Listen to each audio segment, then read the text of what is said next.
É sobre isso que eu quero falar hoje. Por quê? Porque Jesus aqui diz e fala a respeito da missão da igreja. Qual que é a missão da igreja? O que Jesus manda a igreja fazer? Vão por todo mundo e preguem o evangelho. Ele não manda ir por todo mundo e curar enfermos. Ele nem mesmo manda ir por todo mundo e revelar o CPF das pessoas. Ele não manda a igreja ir por todo mundo e viver de campanha ou de evento. Mas ele manda uma igreja, uma porta a ser aberta, por exemplo, no bairro Itararé, e a pessoa que está ali, ele manda que esta pessoa pregue. Ele não diz que o pastor tem que ser um animador de torcida, um animador de plateia, ou que fale aquilo que as pessoas querem ouvir. Mas Jesus enfatiza, a missão da igreja no bairro Itararé, do pastor Billy, e dos irmãos dos crentes, é pregar a palavra de Deus. Vão e preguem. E esta palavra que eu pedi para você sublinhar, é uma palavra preferida do evangelista Marcos, que eu estou pregando. É a palavra kerixate. Preguem, kerixate no grego. Koiné, o grego do Novo Testamento. A palavra kerixate aparece, é uma das que mais aparece no Evangelho de Marcos. Aparece 14 vezes. Enquanto que nos outros evangelhos, como Mateus e Lucas, aparece apenas 9 vezes. Então enfatiza Jesus como um pregador. E Jesus era um pregador. Há muito tempo atrás, eu preguei em Marcos 1, 14 e 15, muito tempo atrás, e falei que Jesus, ele não era um curandeiro, nem um milagreiro, nem um santo casamenteiro. Mas a Bíblia diz que Jesus falou para os discípulos: eu vim ao mundo para pregar o evangelho a toda criatura. Então Jesus era um pregador. E eu quero enfatizar aqui a importância da pregação na igreja, e eu creio que é isso que o Espírito Santo quer enfatizar nessa noite. Nós sentarmos e nos expormos à pregação do evangelho. Porque qual que é a importância do louvor? E depois do louvor o pastor abre a Bíblia e começa a falar. Depois tem a oferta, normalmente, ou alguma apresentação, alguma coisa.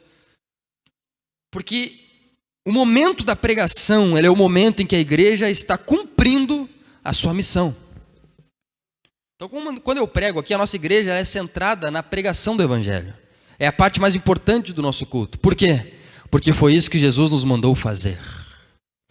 E é porque é através da pregação que uma igreja é estabelecida. Esta igreja, por exemplo, do bairro Itararé, ela é conhecida e estabelecida pela pregação que é desenvolvida nos cultos.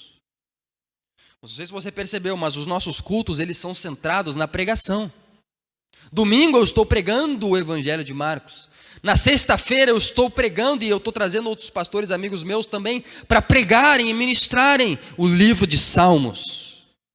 Então a nossa igreja, e quando eu sair de Marcos, eu já tenho outra série que o Espírito Santo me deu. Depois dessa série eu vou entrar em Atos. E assim nós vamos entrando nos outros livros da Bíblia. Aleluia! Daqui a 20 anos eu vou estar pregando Apocalipse. Mas nós vamos estar pregando a palavra. Por quê? Porque foi isso que Jesus mandou fazer. E é através da pregação que uma igreja cresce saudavelmente. É através da pregação que os pecadores são trazidos ao arrependimento. Diga aleluia. É através da pregação que os santos são edificados. É através da pregação que o bairro Itararé vai receber avivamento. Porque a pregação, ela tem um poder especial quando ela fala aos corações.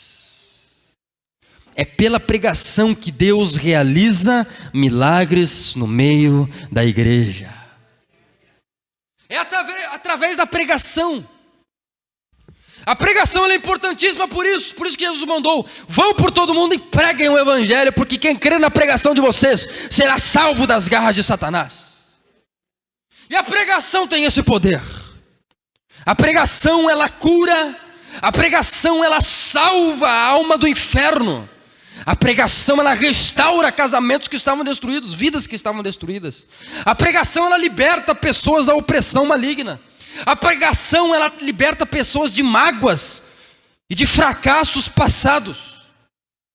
A pregação ela tem o poder de nivelar montes, de cavar pontes que estavam abertas, de vales que estavam abertos entre pessoas, entre membros e pastores.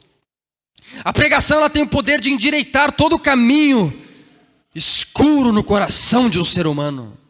A pregação ela tem o poder de quebrar todo o sistema de pensamento mundano que está impregnado na mente dos ouvintes. Falta de fé, incredulidade. A pregação tem esse poder, a pregação da palavra de Deus. Ela tem o poder de trazer a mentalidade do indivíduo cativo à palavra da verdade. É através da pregação. Essa é a importância da pregação. A pregação fiel à palavra de Deus, ela resplandece como luz no meio das trevas. Quando você veio sobre essa igreja e me ouviu pregando o evangelho puro, se você recordar, foi como luz resplandecendo no meio das trevas, das dúvidas do teu coração. Por causa da pregação do evangelho. Ela resplandece no coração do homem. Ela enche o coração do homem de conhecimento também a respeito de Deus. Eu não sei se você parou para perceber, mas talvez, não sei se isso é certo, mas provavelmente quando você começou a frequentar essa igreja, talvez você tenha crescido em conhecimento da palavra de Deus e a respeito de Deus. Estou errado, sim ou não? Talvez você tenha adquirido tanto conhecimento que de repente em 30 anos de igreja você nunca tenha tido a respeito da Bíblia. Porque a pregação ela enche a pessoa de conhecimento a respeito de Deus. Esse é o poder da pregação. Ela tem o poder de despedaçar as ideologias humanas e falhas. A pregação ela tem o poder de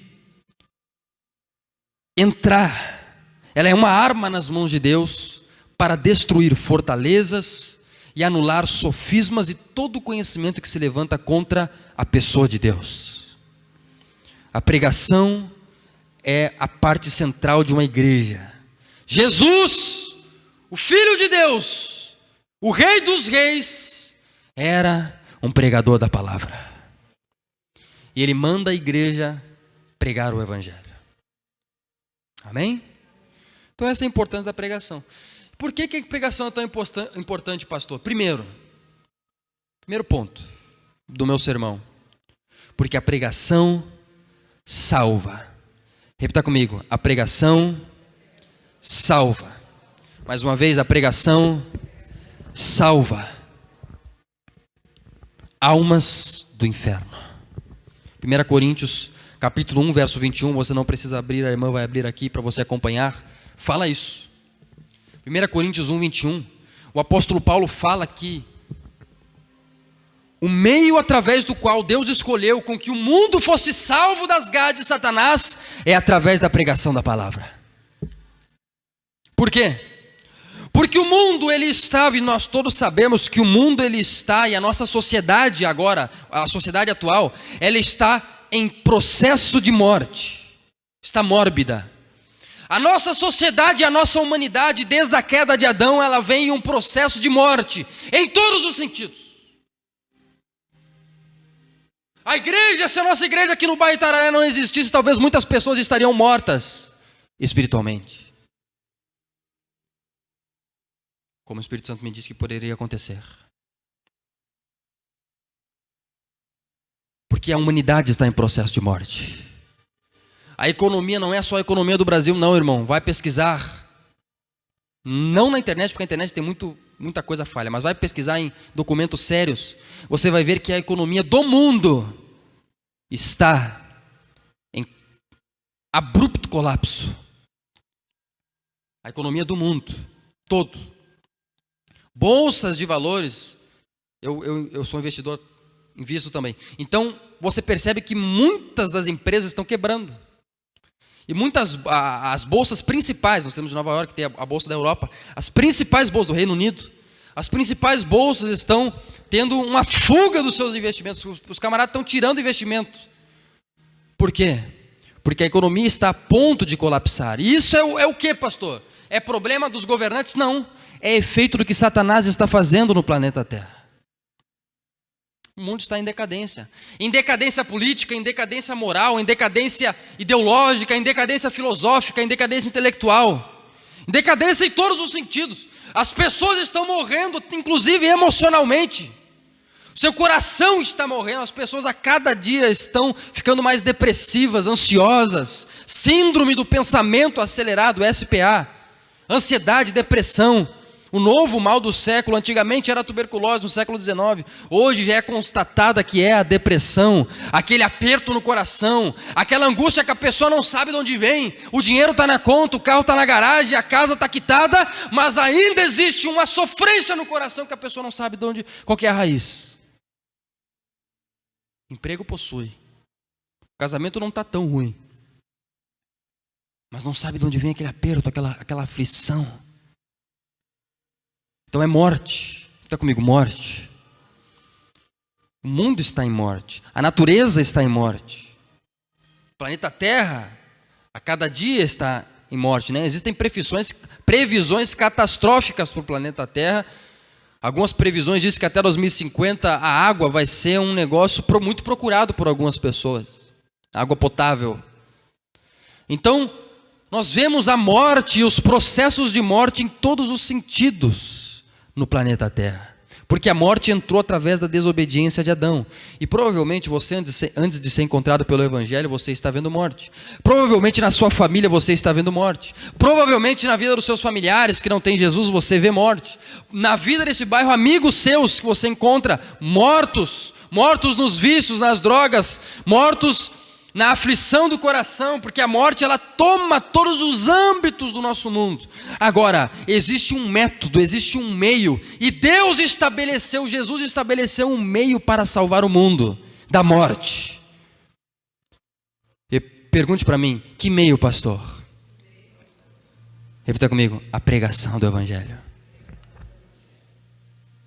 Quem crer e for batizado, será salvo da morte. Você percebeu? Então, o método pelo qual o mundo é salvo é através da pregação. Visto que na sabedoria de Deus, o mundo não o conheceu por sua própria sabedoria, aprove a Deus salvar os que creem através da loucura da pregação do Evangelho. 1 Coríntios 1:21. Através da pregação, Deus salva uma alma do inferno. Quem está me entendendo, diga bem. Através da pregação. Então a primeira coisa que a pregação faz, ela salva. E pregação sem limites éticos e sem limites geográficos. Vão por todo mundo, sem limites geográficos, e pregam o Evangelho a toda criatura, sem limites étnicos. Então a primeira coisa que a pregação faz é essa. Quando você convidar um amigo teu para vir aqui, eu vou pregar o Evangelho a ele. E quando eu prego o Evangelho para essa pessoa, por mais que ela não retorne, a semente foi plantada no coração dessa pessoa. Um dia ela vai retornar, porque a semente se entrou no coração dela. E aqui eu estou fazendo um link com a mensagem do culto passado. E se o coração dela é um coração bom, que a semente entrou, ficou, cresceu e deu fruto, você ainda verá essa pessoa sentada do teu lado nesta igreja. Mas eu não estou vendo hoje, pastor. Mas e quando você viu uma árvore dar fruto no segundo dia, depois que foi plantada? Se você plantar um eucalipto, por exemplo, depois de muitos anos você vai ver aquela árvore derramando suas folhas pelo chão e fazendo sombra para outras pessoas. Não é no próximo dia. Porque nós vimos culto passado, o Evangelho é uma semente que é plantada nos coraçãozinhos das pessoas. Na terra do coração. E quando ela é plantada, ela vai crescendo aos poucos. Mãe e pai que está aqui, você plantou a semente no coração dos teus filhos, eu quero te dizer que essa semente vai germinar. Por mais que esteja longe dos caminhos do Senhor hoje, um dia a semente foi plantada. Todos os cultos, o que acontece naquela salinha do andar de cima aqui, é a professora plantando semente no coração das crianças. Aquela semente vai germinar. Mas o meu filho ia na igreja, pastor, hoje não vem mais. Siga orando por ele, siga regando a alma deste jovem, deste adulto, em oração. E tenha paciência. No momento certo vai germinar. Quem está me entendendo, diga amém. Por quê? Porque a oração, a pregação, ela gera um segundo tipo de coisa. A primeira é salvação, a segunda é fé. A pregação, enquanto eu estou pregando o evangelho aqui, eu estou salvando a alma de algumas pessoas do inferno aqui.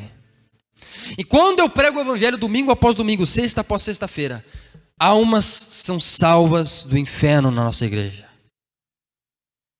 A segunda coisa que acontece quando eu prego o evangelho, o Espírito Santo está gerando fé no teu coração. Fé em todos os sentidos, porque a fé poderia estar ausente quando você entrou daquela porta verde para dentro. Mas no momento, enquanto eu prego, a tua fé está sendo fortalecida. Amém? Quantos não vêm no culto e depois você sai do culto fortalecido na tua fé, tendo esperança, acreditando que Deus ainda vai fazer o milagre que você tanto deseja, sim ou não? Porque a pregação ela faz isso, Romanos 10, 17 fala isso. Então, um segundo efeito da pregação é esse. De sorte que a fé, pastor, eu estou com falta de fé. Eu entrei no culto hoje com a minha fé escassa lá embaixo, porque eu não estou vendo as coisas acontecerem. A fé vem pelo ouvir e ouvir a palavra de Deus. A fé ela surge no coração a partir do momento em que a palavra é pregada. Aleluia. Então é importante nós relembrarmos que a salvação não depende apenas da pregação em si, mas também depende da reação do ser humano à pregação que ele está ouvindo.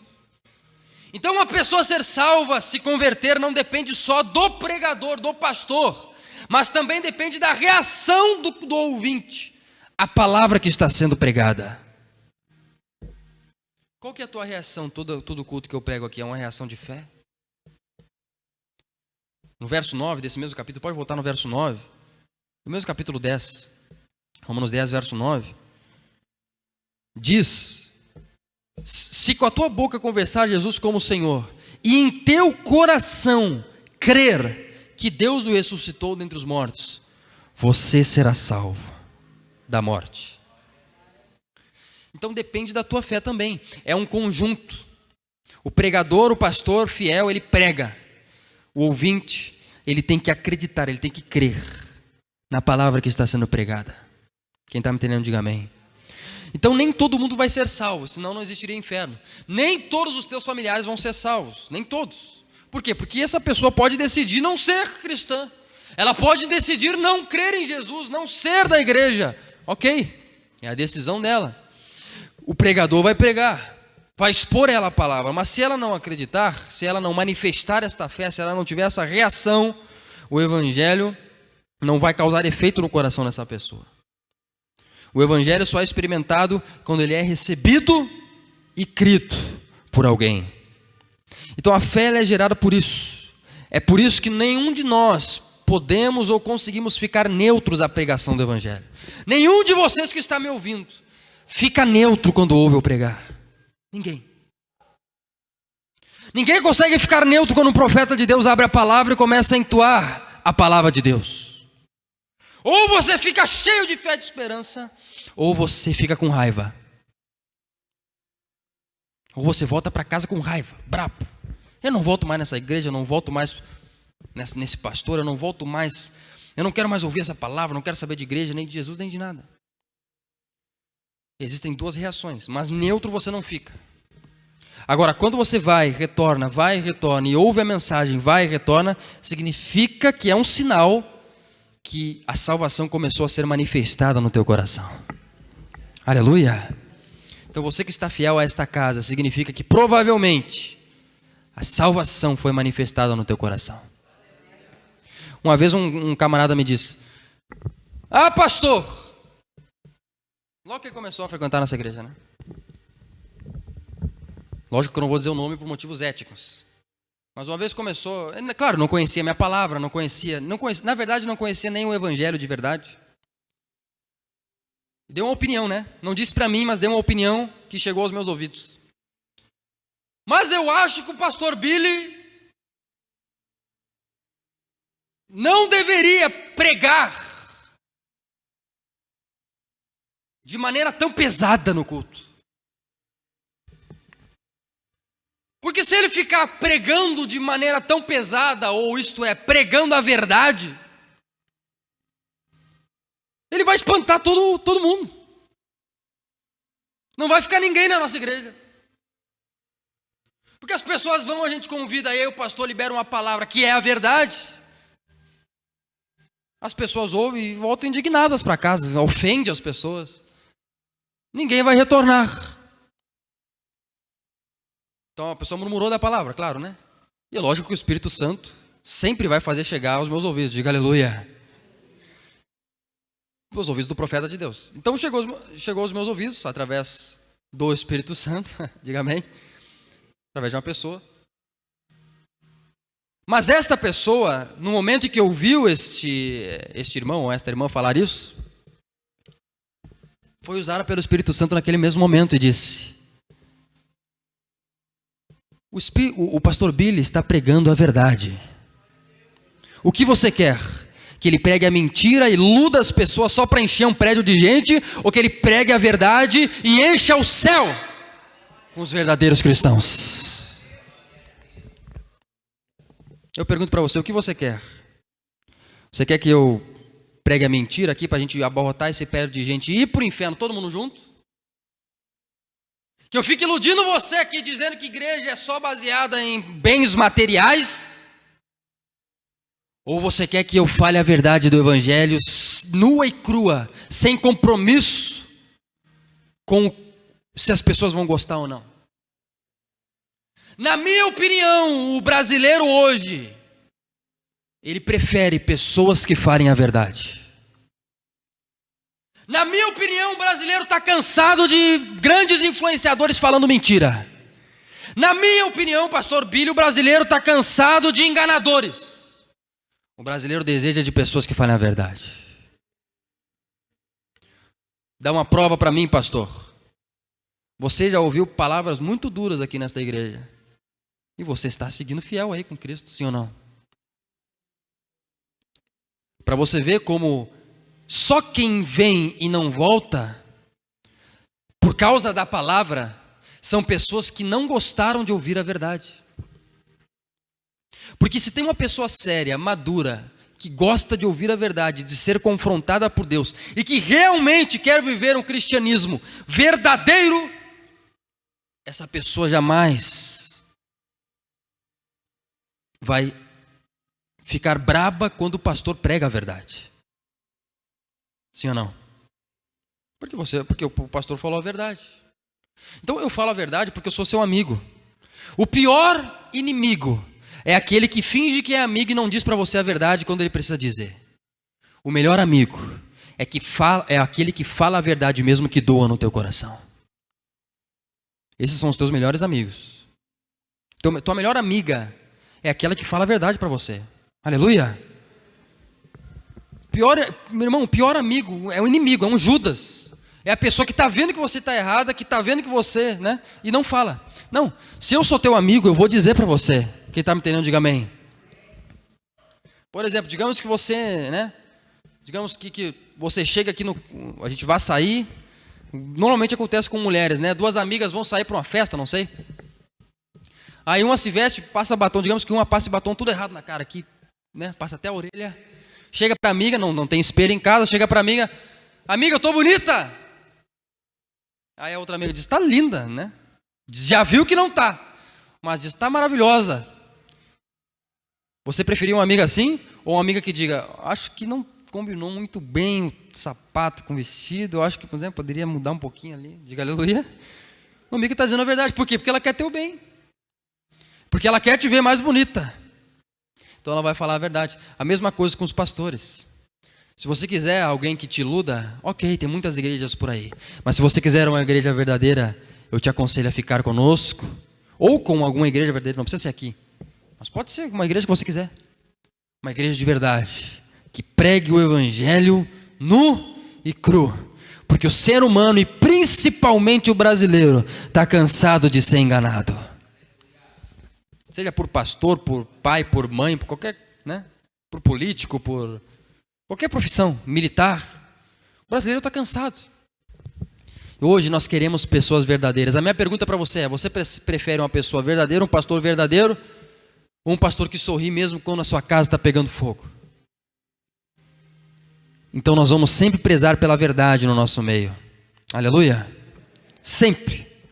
Porque a verdade da palavra de Deus é o que liberta.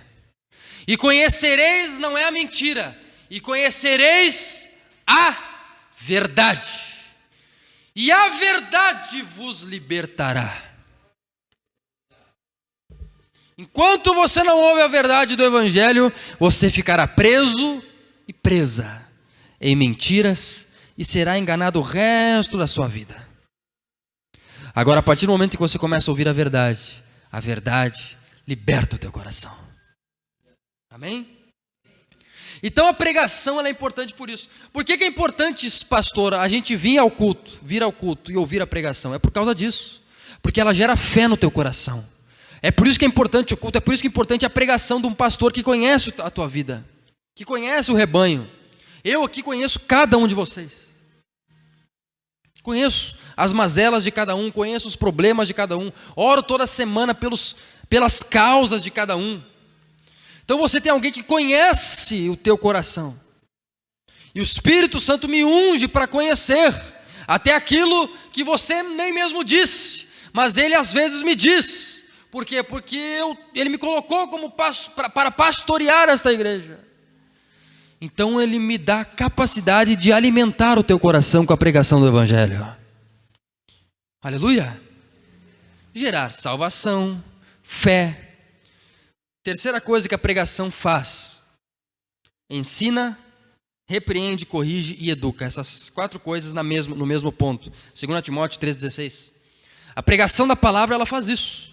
Então esse momento é importante, por quê? Porque enquanto eu estou pregando, eu estou ensinando, eu estou repreendendo, eu estou corrigindo e eu estou educando a vida dos crentes na justiça. Toda a escritura é inspirada e útil ou proveitosa para ensinar. Olha só, a Bíblia ela é útil, ela é proveitosa para ensinar, repreender, corrigir e educar na justiça. Está escrito ali. Então a pregação ela faz isso. Ela corrige, por isso que às vezes dói, porque ela está corrigindo o teu coração. Por isso que às vezes dói, porque ela está repreendendo. Mas não é porque ela quer ver o mal, não. É porque a pregação quer ver você restaurado e vivendo o sobrenatural de Deus na tua vida, seja conjugal, familiar, sentimental ou financeira. Aleluia. Porque o pastor quer ver isso, você vivendo o sobrenatural de Deus. Para me encerrar, o 4º ponto que a pregação faz, Salmo 119, 105. A pregação, ela te dá sabedoria. Está comigo? Sabedoria. Para a gente gravar os pontos. Então a pregação, ela salva, ela gera fé, ela ensina, e todos os outros elementos ali. E ela traz sabedoria. Lâmpada para os meus pés é a tua palavra e luz para o meu caminho.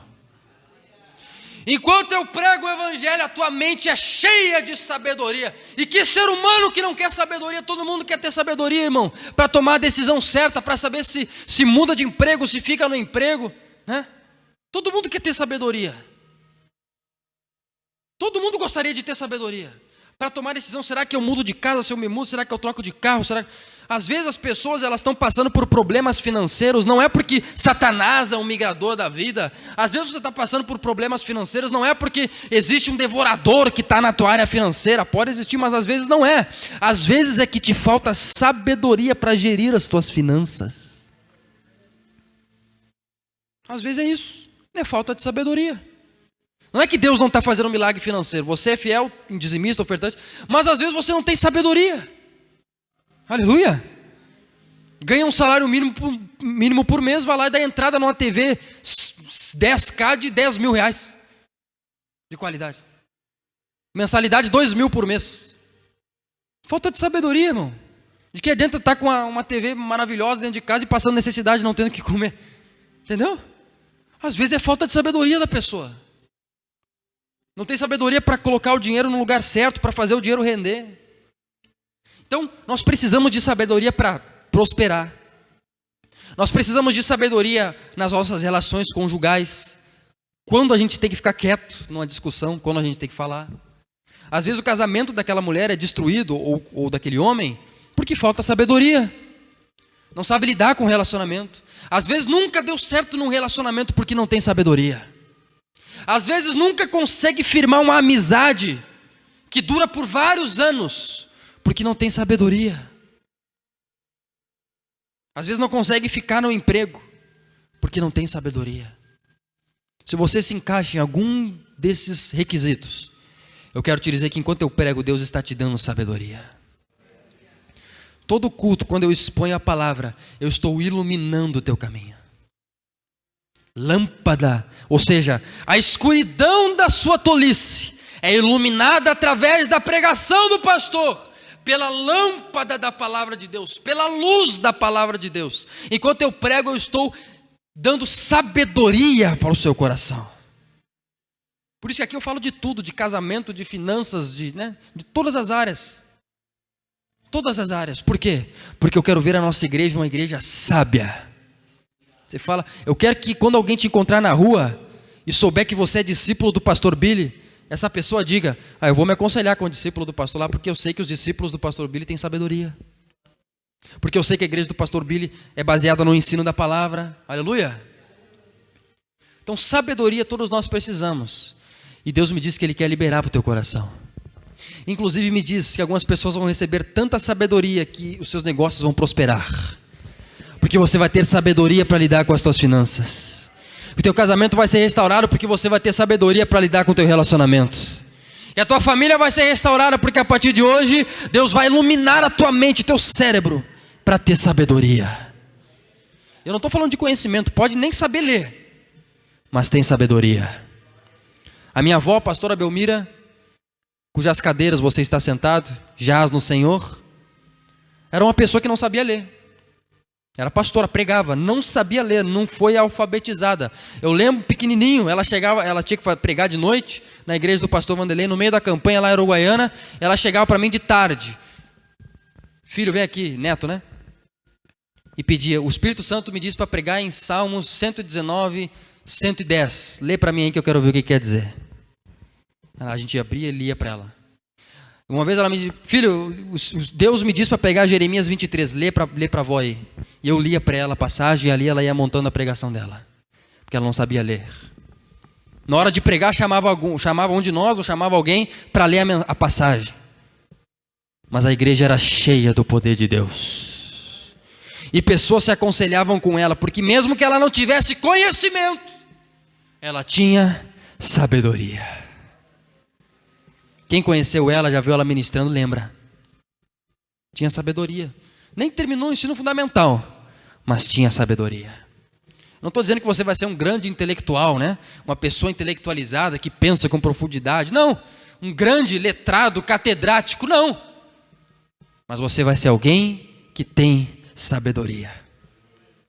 Amigos vão se aconselhar contigo, por quê? Porque sabem que existe um espírito de sabedoria que pousa sobre você. Quando você diz, dá um conselho, aquele conselho te leva para um lugar, leva aquelas pessoas para um lugar de prosperidade. Amém? Então a pregação salva, gera fé. A pregação ensina e dá sabedoria. Quantos a partir de hoje vão valorizar a pregação da palavra? Diga aleluia. Quando está limpando a tua casa lá, em vez de colocar um louvor, às vezes coloca uma pregação. Só que coloca uma pregação de um pastor de verdade, lógico. Não vai colocar qualquer coisa. Se quiser perguntar para mim, não tem problema. Muitos irmãos aqui perguntam, manda um link. Pastor, esse pastor aqui é confiável, a pregação dele? E às vezes eu dou dicas de pastores, para os irmãos ouvirem. Por quê? Porque hoje em dia, assim, isso é em todo lugar. Mas na igreja principalmente, a gente tem poucos pregadores fiéis da palavra de Deus. Mas graças a Deus pelos pastores fiéis que Deus ainda tem levantado e sustentado nesse bairro principalmente. Amém? Graças a Deus por uma igreja fiel que Ele levantou nesse bairro e não deixou o bairro Itararé desguarnecido. E muito ainda Ele fará. Sexta-feira quem estava aqui lembra que o pastor liberou uma profecia aqui para nós? Aquilo vai acontecer dentro de pouco tempo. Eu tenho certeza que a nossa igreja irá ainda ensinar muitas pessoas que ainda existem igrejas verdadeiras. Amém?